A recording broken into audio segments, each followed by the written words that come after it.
Everyone, this है doctor Neha जौहरी और मैं आज आपको पढ़ाने वाली हूँ एंटीमोनियम क्रूड के बारे में। तो वीडियो को एंड तक जरूर देखिएगा क्योंकि वीडियो के एंड में मैं आपको बताऊंगी कि यूनिवर्सिटी में किस टाइप से क्वेश्चन आते हैं और हमें किस तरीके से लिखकर आना होता है।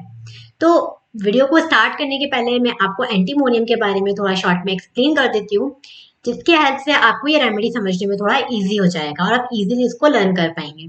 तो एंटीमोनियम क्रूड जो है वो एक हमारी मिनरल किंगडम की रेमेडी है। इसका कॉमन नेम जो है वो है सल्फाइड ऑफ एंटीमनी और सबसे पहले इसको डॉक्टर कैस्परी ने प्रूव किया था। ये जो रेमेडी है सबसे अच्छा इसका जो एक्शन है वो हमारे म्यूकस मेम्ब्रेन पे है, specially stomach, intestine, skin and mind.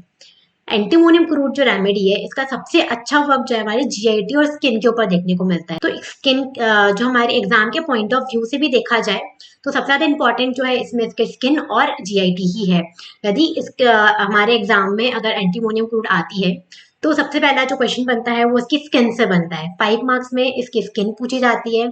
Next जो है वो इसकी जीआईटी आती है। तो जो स्किन है वो 5 स्टार क्वेश्चन में आता है और जो इसकी जीआईटी है वो 3 स्टार क्वेश्चन में आती है। और भी कुछ शॉर्ट क्वेश्चंस वगैरह इसमें इंपॉर्टेंट है, मैं धीरे धीरे करके इसमें बताऊंगी आपको। तो सबसे अच्छा इसके स्पेयर ऑफ एक्शन जो है वो हमारे जितनी म्यूकस मेम्ब्रेन होता है, स्पेशली जीआईटी के जो म्यूकस मेम्ब्रेन है उसके ऊपर देखने को मिलता है, स्किन और माइंड के ऊपर देखने को मिलता है। देन फिजिकल मेकअप की बात की जाए, इसकी ओवरऑल पर्सनालिटी की बात की जाए तो जो हमारे एंटीमोनियम क्रूड की जो पेशेंट्स होते हैं वो थोड़े फैटी होते हैं, थोड़े फ्लैबी से होते हैं और जो उसकी स्किन होती है उनकी टेंडेंसी होती है थिकनेस की। यदि इनको कोई भी स्किन रिलेटेड इश्यूज होते हैं जैसे कि एक्जिमा हो गया, सोराइसिस हो गया या कोई भी स्किन रिलेटेड प्रॉब्लम इनको होती है तो जो इसकी स्किन है वो बहुत ज्यादा मोटी मोटी और थिक लगने लगती है। नेक्स्ट आप इसमें देख सकते हैं कुछ इस टाइप का जो इसका कॉन्स्टिट्यूशन है वो ऐसा दिखाई देता है। कॉन्ट्रोवर्शियल है ये, चिली है या हॉट नहीं, इसका डेफिनेट नहीं है कि चिली है या हॉट, तो ये कॉन्ट्रोवर्शियल इसका थर्मल। देन डायथिसिस की बात की जाए तो रूमेटिक एंड गाउटी डायथिसिस को ये बिलोंग करती है। मियाजम देखा जाए तो psora is in the background. Then अगर हम गाइडिंग सिम्टम्स की बात करें तो इसमें इंपॉर्टेंट कीवर्ड सिम्टम जो है वो है इसकी जो टंग है वो बहुत ज्यादा व्हाइट कोटेड होती है। इसकी जो टंग है वो एकदम मोटी सी होगी और व्हाइट कोटेड होगी। जब भी इनको कोई भी इश्यू होता है जैसे कि जीआईटी रिलेटेड कोई भी इश्यू है जैसे कि गैस्ट्राइटिस हो रहा है, गैसेस हो रही है या फिर एंड्राइटिस हो गया, कोलाइटिस हो गया, तो जब भी कोई भी इनको पेट रिलेटेड समस्या अगर पेशेंट को होती है तो उनकी जो टंग आप चेक करोगे, जब माउथ एग्जामिन करोगे तो जो उनकी टंग होगी ना वो बहुत ज्यादा मोटी मोटी से दिखाई देगी और व्हाइट कोटेड दिखाई देगी।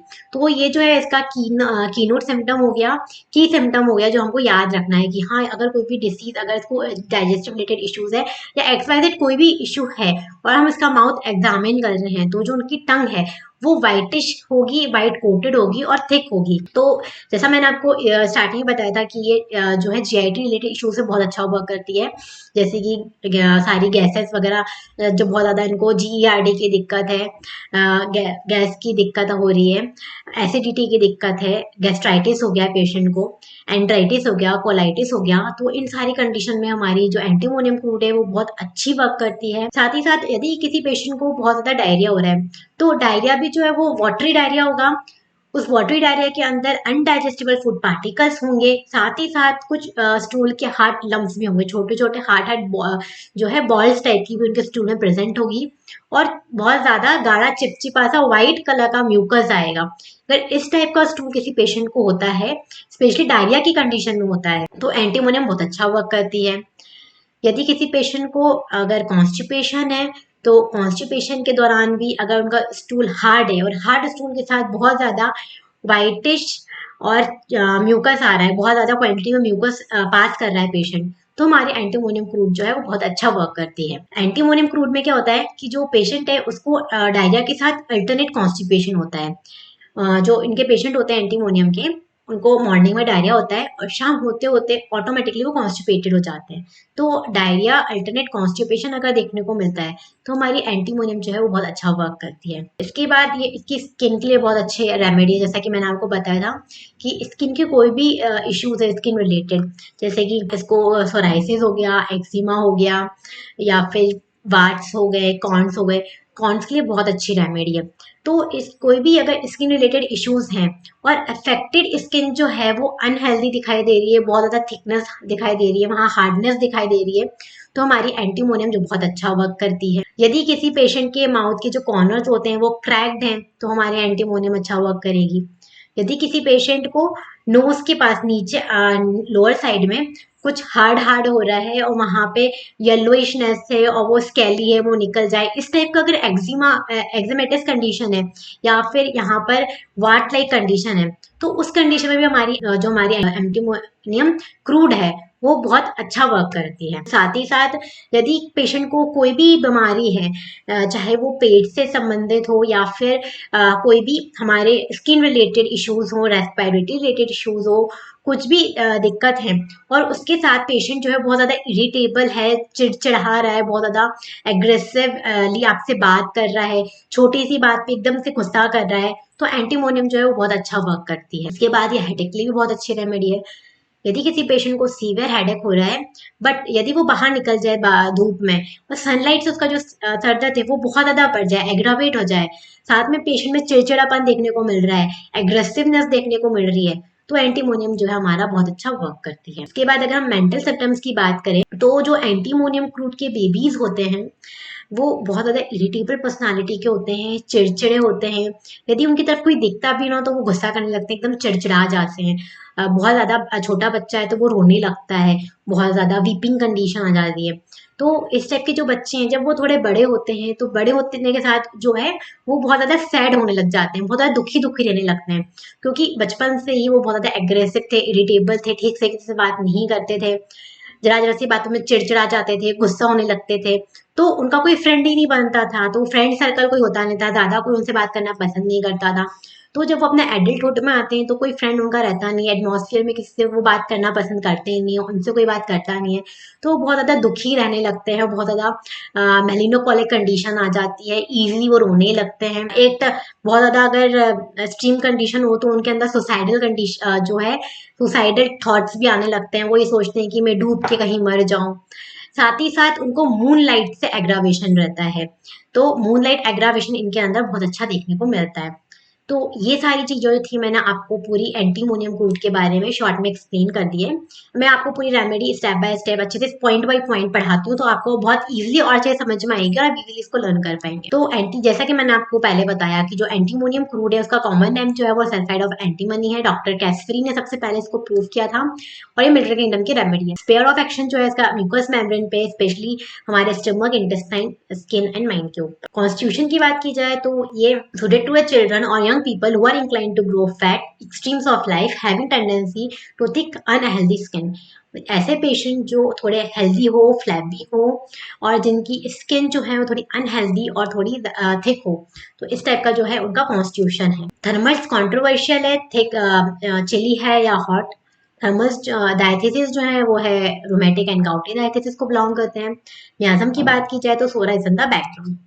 देन गाइडिंग सिम्टम की सबसे बड़ा की पॉइंट्स जो है, की नोट सिम्टम जो है वह एंटीमोनियम क्रूड का, कि वो ये है कि इनके जो पेशेंट की टंग होती है वो एकदम फ्लैबी होती है और वाइट कोटेड होती है। तो thick white milky white coating on tongue is the red strand of the remedy. मतलब फिर आता है patient who are streams of life and who are incline to grow fat, जो इजिली जिनका फैट जो है वो बढ़ जाता है, incline to grow fat. Deposition to abnormal skin, disposition to abnormal skin, growth of the skin, skin की जो है वो उस पे एबनॉर्मल ग्रोथ होने लगती है, जैसे कि वार्ड्स हो गए, कोन्स हो गए, और जो इफेक्टेड अगर उनको एक्जिमा या सोराइसिस वगैरह होती है तो उनकी जो इफेक्टेड स्किन होती है वो बहुत ज्यादा थिक होती है। तो आप देख सकते हैं कि कॉन्स के लिए और जो हमारे फिग वार्ड्स हो गए या एक्जिमा या सोराइसिस की कंडीशन हो गई तो उसके लिए ये रेमेडी बहुत अच्छी है। यदि किसी पेशेंट को कोई भी स्किन डिसीज हुई, जैसे कि सोराइसिस, कॉन्वर्ट्स, व्हाटएवर कोई भी डिसीज हुई, वो एक बार ठीक हो गई, ठीक होने के बाद अगर दोबारा रीअपियर होगी तो वो सेम प्लेस पे नहीं आएगी, वो हमेशा अपनी लोकेलिटी जो है, जगह जो है वो बदल देगी। जैसे कि राइट हैंड पे इसको एक्जिमा हुआ है, एक्जिमा हो गया, तो अगर दोबारा वो ठीक हो गया उसके बाद अगर वो रीअपियर होगा तो वो राइट हैंड की जगह लेफ्ट हैंड में आएगा और जो उसकी पोजीशन होगी वो भी चेंज हो जाएगी। तो जब भी इसको कोई भी बीमारी जो है, कोई भी दिक्कत जो है, अगर वो ठीक होने के बाद दोबारा रीअपियर होती है तो वो अपनी जगह और अपनी साइड जो है वो बदल लेती है। तो symptom when reappear change locality और side.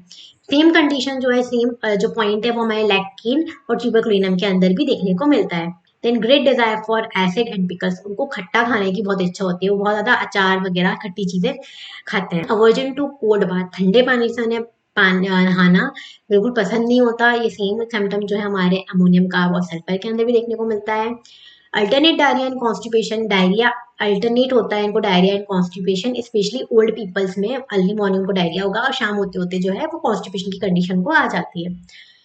Child can not bear to touch और लुक एट, बच्चों को बिल्कुल पसंद नहीं होता है कि उनको कोई भी हाथ लगाए या उनकी तरफ देखे। अगर उनको कोई भी हाथ लगाने की कोशिश करता है या उनकी तरफ देखता भी है तो वो चिढ़ जाते हैं और बहुत ज्यादा इरिटेबल हो जाते हैं।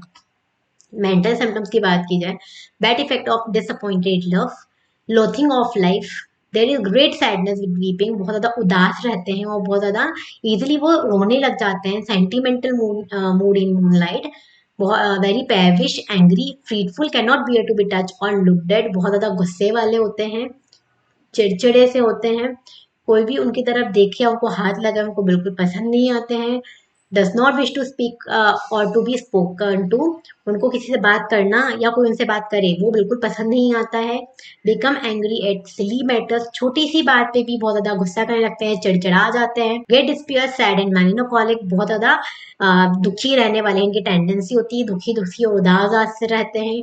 Want to commit suicide by drowning, उनको ऐसा इच्छा होती है कि वो कहीं जाके डूब के मर जाए, तो सुसाइडल टेंडेंसी होती है डूब के मरने वाली। Anxious, lachrymose mood and slightest thing affects her, छोटी सी भी बात होगी, छोटी सी भी चीज होगी तो उनके ऊपर बहुत अफेक्ट पड़ता है, बहुत ज्यादा उस चीज को अपने दिल पे ले लेते हैं, मन पे ले लेते हैं और बहुत ज्यादा उदास हो जाते हैं और रोने लगते हैं। मेंटल सिम्टम एग्रावेटिंग मूनलाइट, जितने मेंटल सिम्टम्स है वो मूनलाइट में एग्रावेट होते हैं। रिमूव फ्रॉम, उनको दिक्कत किन किन चीजों से होगी, disappointed love, too much river और cold bathing, alcohol, deranged digestion, acid, fat, fruit, suppressed eruption, overeating and sunburn, extremes of heat and cold, इन सारी चीजों से उनको दिक्कतें हैं। देन हम पर्टिकुलर्स की बात की जाए तो उसमें सबसे पहला आता है जीआईटी। तो जीआईटी बहुत इंपॉर्टेंट है, जैसा मैंने आपको बताया था। यहाँ से एग्जाम में 3 स्टार, मतलब ये 3 स्टार क्वेश्चन है। यहाँ से एग्जाम में अगर आपको एंटीमोनियम ओवरऑल नहीं पूछी जाती है तो इसकी जीआईटी पूछेंगे। यदि आपसे शॉर्ट में अगर इसको पूछनी है तो एंटीमोनियम की गाइडिंग्स पूछे जाते हैं, तो 5 मार्क्स में इसके गाइडिंग भी इंपॉर्टेंट है। 5 मार्क्स या 2 मार्क्स में वेरी शॉर्ट में, शॉर्ट में इसके जो गाइडिंग है वो पूछे जाते हैं। यदि अगर इसके गाइडिंग्स नहीं आए तो इसकी जीआईटी आती है। तो जीआईटी में इसका माउथ सबसे पहले, माउथ कैसे होते हैं, कॉर्नर्स जो होते हैं इनके माउथ के वो क्रैक्ड रहते हैं, crack and fissures at the corners of mouth, canker sores in the mouth, छाले होते हैं इनके मुंह में। इनकी जो टंग है वो एकदम थिक होती है, मोटी सी होती है, फ्लैबी सी होती है और वाइट कोटेड रहती है। तो thick milky white coated coating on the tongue is the red strand of this remedy, red strand of this remedy मतलब ये कीनोट सिम्टम है इस रेमेडी का। देन स्टमक, स्टमक में सबसे पहले कॉजेशन, तो gastric complaints from over eating bread, pastry, acid, alcohol, vinegar, sour and bad wines, after good bathing, after cold bathing and over eating और हॉट वेदर, इन सारी चीजों की वजह से इनको पेट से संबंधित दिक्कतें होती हैं। कैरेक्टर्स क्या क्या है, digestion is easily disturbed and weak, इनका जो डाइजेशन है वो बहुत ज्यादा इजीली डिस्टर्ब हो जाता है और बहुत वीक होता है, मतलब कुछ भी लेते हैं ना तो उनको बहुत जल्दी उन चीज का अफेक्ट होने लगता है। अगर बहुत ज्यादा अगर वो कुछ खा लेंगे या फिर कोई भी खट्टी चीज ले ली, बहुत ज्यादा वाइन पी ली, ब्रेड ले ली, ओवर ईटिंग कर ली, कोई चीज उनको बहुत पसंद है, उन्होंने सोचा कि नहीं ये तो बहुत अच्छी लग रही है मैं इसको खा लेता हूँ करके बहुत ज्यादा इन्होंने ले लिया, ओवर ईटिंग कर ली, तो इन सब चीजों से उनको बहुत दिक्कत आने लगती है, पेट में गैस होने लगती है, एसिडिटी की प्रॉब्लम होती है, पेट में बहुत ज्यादा कटिंग पेन होता है, ऐसा लगता है कि कुछ कट रहा हो अंदर, इस टाइप का उनको कटिंग पेन होता है। और साथ ही साथ उनको डायरिया और वॉमिटिंग की भी इश्यूज होने लगते हैं। पेशेंट को नॉजिएटेड लगता है, ऐसा लगता है कि बस अब उल्टी होने वाली है, उल्टी होने वाली है। और अगर उल्टी नहीं होती तो उनको ऐसा लगता है कि मैं बस उल्टी कर लूँ तो मेरे को थोड़ा अच्छा लगने लगे, मेरी जो कंप्लेंट्स है वो उसमें थोड़ा आराम मिल जाए, तो उनको डिजायर होती है वॉमिटिंग करने की जब उनको नॉजिएटेड फील करते हैं। अगर उनको डायरिया होता है तो डायरिया भी कैसा होता है, एकदम वाटरी डायरिया होता है, उसके अंदर अनडाइजेस्टेड फूड पार्टिकल्स आएंगे और स्टूल के हार्ड लम्स होते हैं, छोटे छोटे बॉल लाइक्स उनके डायरिया में निकलते हैं और साथ में बहुत सारा म्यूकस निकलता है उनके डायरिया में। तो इस टाइप के जो सिम्टम्स अगर हमें देखने को मिलते हैं तो एंटीमोनियम जो है वो बहुत अच्छा वर्क करती है। तो digestion easily disturb and weak, loss of appetite, उनकी भूख जो है वो पूरी तरीके से खत्म हो जाती है, constant desire of flatus, up and down for years, belching and eructation, बहुत ज्यादा उनको डकारें आती, खट्टी डकारें आती हैं, nausea with desire to vomit, उनको जी में चलाता है, बहुत ज्यादा उल्टी जैसा लगता है बट उल्टी होती नहीं है, बट उनको ऐसा लगता है कि अगर मैं उल्टी कर लूंगा तो मेरे को मेरी दिक्कतों में आराम मिल जाएगा। तो nausea with desire to vomiting, Then stool, due to above mentioned reasons, the patient may have alternate diarrhea and constipation. People will have morning diarrhea. Patients को जो है morning में diarrhea होता है, suddenly शाम होते होते वो constipated हो जाते हैं. देन डायरिया की बात की जाए तो जैसा मैंने आपको बताया, stool is watery with little hard lumps और contain undigestible food particles. Diarrhoea from dietetic error, अगर वो कुछ भी ऐसा चीज खा लेने जो वो उनका पेट जो है उसको डाइजेस्ट नहीं कर पा रहा है, कोई भी उनकी डाइट में थोड़ा बहुत भी इधर उधर हो जाता है कि उसको पता है कि ये चीज खाने से उसको दिक्कत होती है, प्रॉब्लम होती है, उसके बाद भी वो चीज अगर वो कंज्यूम करता है तो उससे उनको डायरिया होने लगता है, स्पेशली समर सीजन में, गर्मियों के दिनों में. और कटिंग पेन होता है, ऐसा लगता है कि अंदर कुछ कट रहा है उनके पेट में, तो cutting pain in stomach. Constipation की कंडीशन में क्या होता है, alternate diarrhoea and constipation. Diarrhoea और कॉन्स्टिपेशन जो है उनको अल्टरनेट होता है.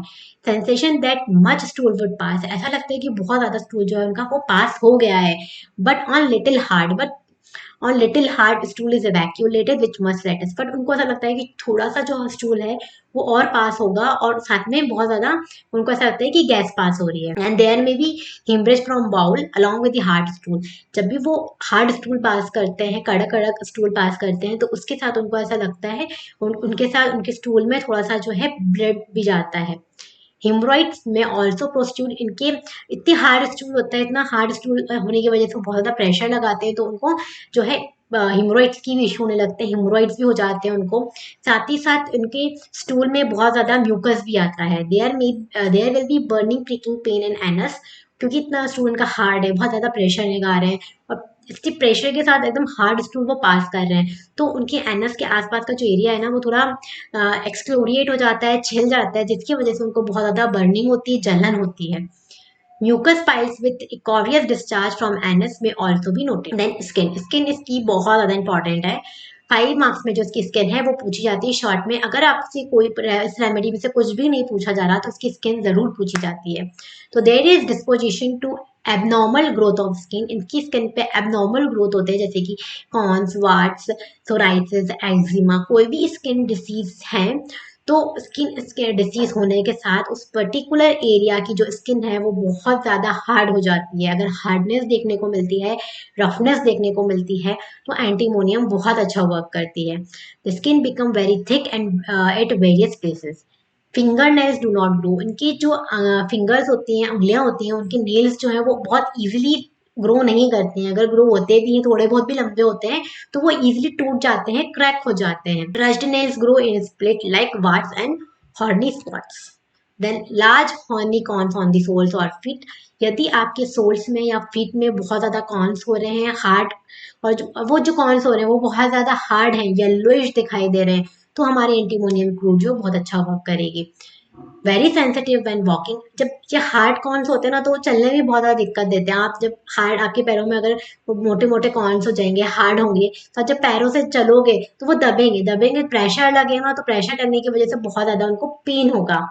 Measles like eruption, smooth warts और हनी ग्रोथ, इन सारी कंडीशन में जो है हमारी एंटीमोनियम क्रूड जो है वो बहुत अच्छा वर्क करती है. Eruptions like boils and blisters, boils और ब्लिस्टर्स की कंडीशन में भी हमारी ये रेमेडी बहुत अच्छा वर्क करेगी. डायग्रेंग्रीन में अच्छा वर्क करेगी. स्कैली प्रोस्ट्यूलर एरप्शंस में अच्छा वर्क करेगी. विथ बर्निंग एंड इचिंग, यदि कोई भी स्किन डिसीजेज है, कोई भी स्किन रिलेटेड इश्यूज हैं, उसके साथ बहुत ज़्यादा बर्निंग आ रही है, पेशेंट को बहुत ज़्यादा इचिंग हो रही है, और वो दिक्कतें रात में वर्स्ट हो जाती है. साथ ही साथ मेंटल सिम्टम्स आपको देखने मिलते हैं, जैसे कि बहुत ज़्यादा पेशेंट चिड़चिड़ा रहा है, गुस्सा हो जा रहा है, छोटी सी बात पे चिढ़ने लग रहा है, तो एंटीमोनियम बहुत अच्छा वर्क करेगी. Corners of the mouth and cracked and fissure, जो उसके मुंह के कॉर्नर्स होगा, माउथ के कॉर्नर्स होंगे, वो एकदम क्रैक्ड होंगे और छिले हुए रहेंगे. देन चाइल्ड की बात की जाए तो उसका बेबी जो है बहुत इरिटेबल होता है, उसकी तरफ कोई देखता भी है या उसको हाथ लगाने की कोशिश करता है तो बहुत तेज चिल्लाता है, चिड़चिड़ करने लगता है, रोने लगता है. Baby can not bear to be touch और लुक्ड एट, बहुत ज्यादा एंग्री होता है. Very angry tell little attention, does not wish to speak और टू बी स्पोकन टू, उसको किसी बात करना या उससे कोई बात करता है तो उसको बिल्कुल पसंद नहीं आता, उसको अकेले ही रहना अच्छा लगता है. Then child is very sad, बच्चा जब जैसे थोड़ा बड़ा हो जाता है, बड़ा होता जाता है, उसके साथ एनवायरमेंट में कोई रहता नहीं है, बात करने के लिए रहता, तो धीरे धीरे जो बच्चा है वो थोड़ा दुखी होने लगता है, सैड होने लगता है, रोता है. The baby is very sad, weeping, peevish and irritable, जिद्दी टाइप का भी होता है इसका baby. The baby also often suffer from gastric complaints, उसके एंटीमोनियम के जो बेबी होते हैं उनको गैस पेट से रिलेटेड बहुत ज़्यादा दिक्कतें होती हैं, पेट से रिलेटेड समस्याएं इनके बेबीज को बनी रहती है। और जब इनकी टंग आप देखोगे ना तो अगेन वो फ्लैबी होगी और वाइट कोटेड होगी। यदि आपको ये कैरेक्टर किसी भी पेशेंट में देखने को मिलता है, जब भी आप उनका माउथ एग्जामिन करते हो, फ्लैबी टंग और वाइट कोटेड टंग है तुम्हारी एंटीमोनियम क्रूड की है, ये जो है इसका कीनोट सिम्टम है, तो ये याद रखना ही है आपको। There is aversion to cold bathing, ठंडे पानी से उनको नहाना बिल्कुल पसंद नहीं होता। चाइल्ड क्राइज व्हेन वॉश्ड और बाथ, जब भी इनके बच्चों को आप ठंडे पानी से नहलाओगे ना तो वो बहुत ज्यादा चिल्लाते हैं। Cold water causes violent headache, ठंडे पानी से इनका बहुत ज्यादा सीवियर सर में दर्द होता है। देन जनरल मॉडलिटीज की बात की जाए तो इनको एग्रावेशन होता है ईटिंग से, कुछ भी खाने के बाद, कोल्ड बाथ से, एसिड सोर वाइन्स आफ्टर हीट ऑफ सन और फायर, स्ट्रीम्स ऑफ कोल्ड और हीट। एम्ब्लियोरेशन इनको आराम मिलता है in the open air during rest after warmth बात। इससे आप याद रख सकते हैं एंटीमोनियम क्रूड को कि थोड़ा जो उनका पेशेंट होता है वो फ्लैपी होता है, उनकी जो बॉडी है जो थोड़ी फ्लैपी होती है, इजीली जो फैट है उसको बढ़ा लेती है। वाइट कोटेड टंग होती है, फ्लैबी टंग होती है। बच्चा जो है बहुत ज़्यादा इरिटेबल होता है, एंग्री होता है, जैसे जैसे थोड़ा बड़ा होता जाता है वैसे वैसे बहुत ज़्यादा सैड होने लगता है, उदास रहता है और मेलिनोकॉलिक हो जाता है। पीपिंग टेंडेंसी उनमें आ जाती है। उनके सारे सिम्टम जो है वो मून लाइट से एग्रावेट होते हैं। और जो हमारी एंटीमोनियम क्रूड है वो स्किन इरप्शंस के लिए बहुत अच्छी रेमेडी है, especially warts, corns, eczema, psoriasis, lichens वगैरह के लिए बहुत अच्छी रेमेडी है। और जब भी उनको स्किन डिसीज होती है वो एक बार ठीक हो जाती है तो वो जब रीअपियर होती है तो वो अपनी साइड और लोकेशन जो है वो बदल लेती है। साथ ही साथ जो उनकी स्किन है वो थोड़ी थिक होती है और अनहेल्दी दिखाई देती है। माउथ जो होते हैं, उनके मुंह के कॉर्नर्स जो होते हैं वो थोड़े क्रैक्ड होते हैं। लिप्स वगैरह भी जो है वो थोड़े स्केली होती है, क्रैक्ड होती है, ड्राई रहती है और साथ में उनके ऊपर उसको इचिंग होती है। नोज की बात की जाए तो नोज के साइड में, कॉर्नर में या अंदर के साइड यदि कोई स्केली डिपोजिशन दिखाई दे रहा है, येलोइश कलर का एक्जिमेटस कंडीशन है, तो उस कंडीशन में भी एंटीमोनियम क्रूड बहुत अच्छा वर्क करेगी। या फिर वार्ड्स वगैरह हैं तो उसमें भी बहुत अच्छा वर्क करेगी। कोन्स की कंडीशन में हमारी ये रेमेडी है वो बहुत अच्छा वर्क करती है। तो ये हो गया हमारी एंटीमोनियम क्रूड के बारे में। अब मैं आपको बताती हूँ यूनिवर्सिटी में किस टाइप से क्वेश्चन आएंगे और हमें किस तरीके से लिखकर आना है। तो डायरेक्टली से एंटीमोनियम क्रूड जो है ऐसे कोई डीपी तो लिखने के लिए नहीं आती है, बट इसमें शॉर्ट में क्वेश्चन आते हैं। शॉर्ट में क्या आएगा, या तो इसके आपसे जो है गाइडिंग सिम्टम्स वो पूछ लेंगे। तो जो मैंने आपको गाइडिंग्स बताए हैं वो उसमें से 5 पॉइंट लिखकर आ जाना है। मेंटल सिम्टम्स के 5 पॉइंट लिख देना। गाइडिंग लाए तो गाइडिंग के 5 लिखने हैं, बस उसमें आपका काम हो जाएगा। 5 या 6 पॉइंट तो लिख ही देना कम से कम।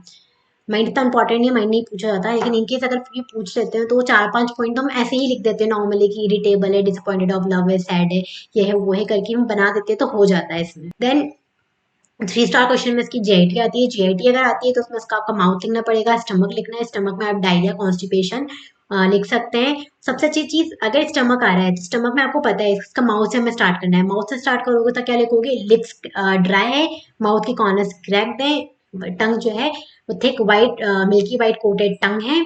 इतना माउथ में हो गया। देन स्टमक में आ जाओ। स्टमक में आपको जितनी बीमारियां याद है पेट से रिलेटेड संबंधित सारी बीमारियों के नाम लिख दो। और वो ओवर ईटिंग की वजह से हो रही है, विनेगर वाइन वगैरह की वजह से हो रही है और ओवर ईटिंग वगैरह की वजह से सारी दिक्कतें हो रही है, कॉजेशन में लिख देना। देन कैरेक्टर में आओगे तो गैस की दिक्कत है, भूख कम हो जाएगी, नोजिया जैसा उसको लगेगा और साथ में उसको वॉमिटिंग की डिजायर रहेगी। ठीक है। देन आते हैं इसके स्टूल में। तो स्टूल में डायरिया, कॉन्स्टिपेशन लिखना है। तो डायरिया वाटरी है जिसके अंदर हार्ड लम्स आएंगे स्टूल के, साथ में अनडाइजेस्टेड फूड पार्टिकल्स और ढेर सारा म्यूकस लिख देना। साथ ही साथ उसका पेट में दर्द होगा, पेट में दर्द भी जो है वो कटिंग पेन होगा। ये सारी दिक्कतें वो भी इनकी डाइट में कोई भी एरर आने की वजह से उनको होती है। देन कॉन्स्टिपेशन, डायरिया के साथ अल्टरनेट कॉन्स्टिपेशन होता है। मॉर्निंग में डायरिया और रात होते होते, शाम होते होते कॉन्स्टिपेटेड हो जाता है पेशेंट। स्टूल जो है बहुत ज्यादा हार्ड होगा। हार्ड स्टूल होने के साथ बहुत ज्यादा म्यूकस पास करेगा, क्योंकि इसका स्टूल हार्ड है और वो बहुत ज्यादा प्रेशर लगा रहा है स्टूल पास करने में, तो उसकी एनस के आसपास जो है स्किन पूरी एक्सफ्लोरिएट हो जाएगी, उसको बहुत ज्यादा एनस के आसपास बर्निंग होगी, पाइल्स की दिक्कत आ जाएगी, पाइल्स निकलेंगी और साथ में बहुत ज्यादा म्यूकस का डिस्चार्ज होगा। जब भी हार्ड स्टूल पास करेगा तो कुछ क्वांटिटी में इसमें हीमरेज देखने को मिलेगा, ब्लड देखने को मिलेगा।